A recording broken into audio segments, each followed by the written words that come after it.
अस्सलाम वालेकुम friends, welcome to my YouTube channel. तो आज की इस वीडियो में हम बात करने वाले हैं कि पाकिस्तान की माशी सूरत हाल क्या चल रही है। इकनॉमिक्स के स्टूडेंट को पाकिस्तान की माशी इकानमी में क्या मतलब इन सिंपल वर्ड की इकानमी में क्या सूरत हाल चल रही है और इकानमी किस तरफ जा रही है, इस हवाले से आपको मालूम होना चाहिए।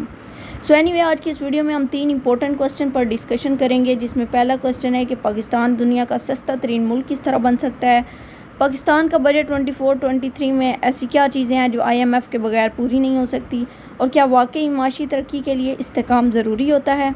तो इन 3-4 चीज़ों पे हम आज की इस वीडियो में डिस्कशन करेंगे। और आपने सुना होगा ट्रेडिंग इकनॉमिक वेबसाइट, ठीक है, इकनॉमिक से रिलेटेड एक बहुत बेस्ट वेबसाइट है। इन्होंने एक रिपोर्ट शाया की है और इस रिपोर्ट में इन्होंने क्या इंकशाफ किया है, इन्होंने क्या सर्च किया है और बताया है कि बेसिकली लुबनान दुनिया का ऐसा कंट्री है जहाँ पर 300+ इन्फ्लेशन है। आप सोच सकते हैं hyper plus hyper plus hyper inflation बन सकता है ये, ठीक है। 300+ लबनान मींस कि दुनिया का सबसे ज़्यादा महंगा तरीन जो मुल्क है वो लबनान है। इसी तरह चाइना की बात कीजिए तो चाइना में बिल्कुल इन्फ्लेशन 0.4% है। आप खुद सोचें कि चाइना में इस टाइम महंगाई की शरह देखें कितनी कम है, 0.4%, और इंडिया में 3.84% है, जबकि बांग्लादेश में 9.9% है। और पाकिस्तान की बात की जाए तो आज से कुछ टाइम पहले मींस 2 मंथ पहले 27 पॉइंट समथिंग था, ठीक है, लेकिन अब उम्मीद है और भी चांसेस बढ़ जाएंगे। मींस के 2 GD में आपका वो इन्फ्लेशन रेट चल रहा है, ठीक है। तो इस हवाले से आप देख सकते हैं कि आप कहाँ पर रैंक कर सकते हैं। और यहाँ पर आप देखें, अगर पाकिस्तान में देखा जाए या साउथ एशिया में देखा जाए तो पाकिस्तान महंगा तरीन मुल्क है इस टाइम, ठीक है, और अनसर्टेनिटी पाकिस्तान में बहुत ज़्यादा है। अब अनसर्टेनिटी का क्या मतलब है कि फॉर एग्जांपल आप चेक करें, मुल्क में किसी भी टाइम कोई भी सूरत हाल बन जाती है, कोई भी धरना देने लग जाता है, कभी भी कोई भी इन सिंपल वर्ड इन्फ्लेशन बढ़ती जा रही है, इंटरेस्ट रेट कभी भी कम हो सकता है, बढ़ सकता है, कोई भी मतलब सडन चेंजिंग वाली सिचुएशन हो गई है। और जब अनसर्टेनिटी होती है तो डेफिनेटली ना कोई प्लानिंग हो पाती है, ना प्रेडिक्शन काम आती है, और ना कोई पॉलिसीज़ बन पाती हैं। और पाकिस्तान में अगर आप देखें तो इस टाइम लार्ज स्केल मैन्युफैक्चरिंग 25% कम हो चुकी है, जिससे हम रिक्वायर प्रोडक्शन भी पूरी नहीं कर पा रहे हैं। इसके लिए हमें इंपोर्ट करनी पड़ती है, और इंपोर्ट के लिए हमें डेफिनेटली फिर डॉलर ज़रूरत होती है, और डॉलर पाकिस्तान में इस टाइम बिल्कुल भी नहीं है। और अनसर्टेनिटी की वजह से आपको पता है कि सबसे ज़्यादा जो फ़ायदा होता है वो इन्फ्लेशन को ही होता है, ठीक है। डेफिनेटली महंगाई बढ़ती जाएगी और सबसे ज़्यादा लॉस एक आम कंज्यूमर का होता है। अब हम बात कर लेते हैं कि क्या इन्फ्लेशन को हम किस तरह कंट्रोल कर सकते हैं, ठीक है। तो मेरा मानना यह है कि हमें instead of economic stability we need political stability, ठीक है, कि हमें इकोनॉमिक स्टेबिलिटी की इतनी ज़रूरत अब इस टाइम नहीं है जितनी हमें पॉलिटिकल स्टेबिलिटी की ज़रूरत है। आप पिछले चंद दिनों में देख लें कि मुल्क का क्या हाल हुआ है, ठीक है। जो काम दूसरे ममालिक करना चाहते थे पाकिस्तान में, वो हमारी अपनी आवाम ने कर दिया है, ठीक है। तो इसकी वजह से अब आप देख सकते हैं कि पाकिस्तान किस तरफ जा रहा है। लेकिन मेरा मानना यह है कि इकोनॉमिक स्टेबिलिटी इतनी इंपॉर्टेंट नहीं है जितनी पॉलिटिकल स्टेबिलिटी इस टाइम पाकिस्तान को चाहिए। और हाइपर इन्फ्लेशन की वजह से डेफिनेटली हमारी ना प्रेडिक्शन काम कर रही हैं, कोई काम भी मुल्क में इस टाइम प्रॉपर वे में नहीं हो पा रहा। और इसी तरह हमने बात करनी थी 23-24 बजट के हवाले से, ठीक है, जो आजकल गवर्नमेंट बजट प्रिपेयर कर रही है। इसमें गवर्नमेंट ने बेसिकली 700 अरब रुपीज़ तरक्याती कामों के लिए मुंतखब किए हैं, ठीक है, कि मतलब 700 अरब पैसे आपको चाहिए मुल्क में जितने भी ये तरक्याती मंसूबे हैं इन पर काम करने के लिए। लेकिन मज़ीद आसान अल्फाज में बात की जाए तो ये 700 अरब आएंगे कहाँ से। IMF तो कह रहा है कि अगर आप हमारी बातें, अब हमारी शराइत नहीं मानेंगे तो डेफिनेटली हम महंगाई बढ़ा देंगे। इन सिंपल वर्ड हमारे कहने का मतलब यह है कि आप IMF के कहने पे ही प्राइसेस बढ़ा रहे हैं, आप IMF के कहने पे ही पेट्रोल प्राइसेस बढ़ा रहे हैं, इलेक्ट्रिसिटी के बिल महंगे हो रहे हैं, ठीक है। इसी तरह बाकी जितनी भी चीज़ें देख लें, मतलब जितने भी मैक्रो इकनॉमिक वेरिएबल्स हैं उन पर इफ़ेक्ट देख लें आप, ठीक है। तो ये सारा आप क्यों कर रहे हैं, ये आप IMF की शराइत मुकम्मल कर रहे हैं, ठीक है, क्योंकि जब तक आप IMF की शराइत मुकम्मल नहीं करेंगे IMF आपको पैसे नहीं देगा, और जब पैसे नहीं देगा तो डेफिनेटली आपका कंट्री सर्वाइव नहीं कर पाएगा। तो IMF ने तो अब फिर यही कहना है कि आप लोग, ठीक है, अगर 700 अरब आप लोगों का मतलब तरक्याती कामों के लिए आप लोगों ने लगा दिया है, ठीक है, या आप लोग लगाना चाहते हैं, तो इसके लिए आप फ़लाँ चीज़ बढ़ा दें। तो अब क्या मुल्क में कोई गुंजाइश है और महंगाई की?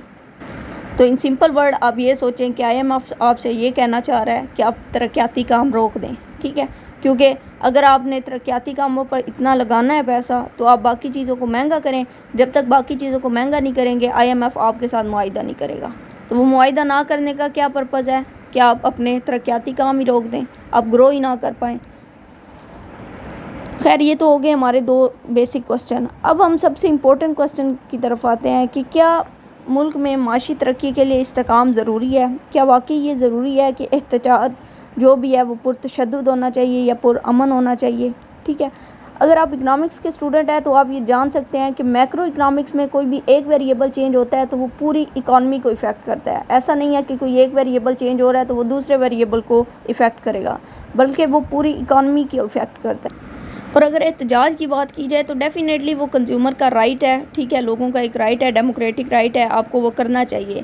لیکن آپ یہ خود سوچیں کہ پچھلے چند دنوں میں جو ملکی حالات خراب ہوئے ہیں، جس طرح سے آپ لوگوں نے احتجاج کیا ہے، ٹھیک ہے، تو اس سے دنیا کے ساتھ کیا امیج آپ نے پرووائڈ کی ہے اپنے ملک کی، ٹھیک ہے۔ جب ایک گورنمنٹ اگر کوئی بھی پالیسی بناتی ہے تو دوسری پارٹی کیا کرتی ہے، اس کو ناکام بنا دیتی ہے، اس کا ساتھ نہیں دیتی، تو اس طرح کیا ملک ترقی کر پائے گا؟ ٹھیک ہے، کہ ایک فار ایگزامپل PMLN ہے، ٹھیک ہے، وہ کوئی بھی پروجیکٹ پاس کروانے جاتی ہے، PTI نہیں مانتی، PTI پاس کروانے جاتی ہے، پیپل پارٹی نہیں مانتی، ٹھیک ہے۔ تو جب تک متحد ہو کر کام ہی نہیں کریں گے تو ملک کس طرح ترقی کرے گا؟ یہاں پر ایک ایگزامپل دیتے جائیں محکمہ خوراک کی، ٹھیک ہے، محکمہ خوراک نے کہا تھا کہ ہم 45 لاکھ ٹن گندم سٹور کر لیں گے، ٹھیک ہے، جس سے اگر ملکی حالات خراب بھی ہونے کی وجہ سے بیسیکلی وہ یہ ہدف بھی مکمل نہیں کر پائے، ٹھیک ہے۔ 45 لاکھ ٹن گندم، ٹھیک ہے، یہ انہوں نے سٹور کرنی تھی، لیکن وہ اپنا ہدف کیوں نہیں کمپلیٹ کر پائے؟ یہ جو ریسنٹلی ہمارے ملک میں ہوا ہے۔ اسی طرح اگر دیکھا جائے سعودی عرب کو، تو سعودی عرب نے یہ ڈکلیئر کر دیا ہے کہ 40% خوراک کا جو ذخیرہ ہے وہ انہوں نے کر لیا ہے۔ ان سمپل ورڈ کہ اگر سعودی عرب کچھ بھی نہ کرے تو وہ 40% ان کے پاس وہ خوراک کا ذخیرہ موجود ہے۔ اور ورلڈ بینک رپورٹ کے مطابق اگر دیکھا جائے تو ہمارے 40% ایسے پیرنٹس ہیں جن کو یہ نہیں معلوم کہ انہوں نے اپنے بچوں کو کون سی ایجوکیشن دینی ہے۔ 20.3 ملین چلڈرن ایسے ہیں جن کو یہ نہیں پتہ کہ انہوں نے سکول بھی جانا ہے۔ ان سمپل ورڈ کہ وہ بچے سکول ہی نہیں جاتے۔ تو یہ ساری کنڈیشنز ہیں پاکستان میں اس ٹائم چل رہی ہیں، ٹھیک ہے۔ ٹریڈنگ اکنامک کی یہ رپورٹ تھی، امید ہے یہاں سے کافی کچھ آپ کو نالج ملا ہوگا، کافی کچھ سیکھنے کو ملا ہوگا کہ اس ٹائم ملک کی صورتحال کیا چل رہی ہے اور ایز اے اکنامک اسٹوڈنٹ آپ لوگوں نے اس کو کس طرف لے کر جانا ہے۔ ہمیشہ ہم یہی بات کرتے ہیں کہ پالیسیز بن جاتی ہیں، دماغ ڈھیروں ہیں لوگوں کے پاس، بڑے بڑے سولوشن نکال لاتے ہیں وہ، لیکن اس سولوشن کو امپلیمنٹ کرنے کے لیے آپ کو استحکام چاہیے۔ اگر آپ کے ملک میں استحکام نہیں ہوگا، اسٹیبلٹی نہیں ہوگی، تو آئی تھنک سو جتنی بھی پالیسیز بنی ہوئی ہیں وہ سمپل بس بنی ہوئی رہ جائیں گی، ٹھیک ہے، ان کی امپلیمنٹیشن نہیں ہوگی۔ اور جب تک امپلیمنٹیشن نہیں ہوگی تو ڈیفینیٹلی نہ کوئی ملک گرو کرتا ہے، نہ کسی ملک کے دوسرے کنٹریز کے ساتھ اچھے ریلیشن بنتے ہیں، اور نہ ہی پھر وہ مہنگائی سے نکل پاتا ہے۔ تو غربت دور کرنے کے لیے، مہنگائی دور کرنے کے لیے یہ اب ایکشنز آپ لوگوں کو لینا ہوں گے۔ جتنے بھی لوگ ہیں احتجاج چلیں، رائٹ ہے آپ کا، لیکن اس کو پرامن احتجاج کی صورت میں کیا کریں۔ اگر غربت کی صورتحال پڑھیں نا آپ، آؤٹ آف پاورٹی بک شاید آپ لوگوں نے پڑھی ہوگی یا پھر پور اکنامکس پڑھی ہوگی، اگر آپ اس میں پاورٹی کی صورتحال پڑھیں تو آپ لوگ کو آئیڈیا ہوگا کہ ملک میں اس وقت، پوری دنیا میں اس وقت کیا سچویشن چل رہی ہے، ٹھیک ہے۔ اس میں بتایا جاتا ہے کہ 9 ملین بچے ایسے ہیں جو بیسیکلی اپنی 5ویں سالگرہ سے پہلے ان کی ڈیتھ ہو جاتی ہے۔ تو آپ خود سوچیں کہ مطلب ہماری جینے کا لیول کیا ہے، ٹھیک ہے۔ افریقہ کی اگر آپ بات کریں نا تو وہاں پہ کوئی بھی پرسن 55 ایئر سے زیادہ نہیں جی پاتا، ٹھیک ہے، اس کے بعد اس کی ڈیتھ ہو جاتی ہے۔ ایوریج لائف جو ہے وہ وہاں پر 55 ایئر ہے۔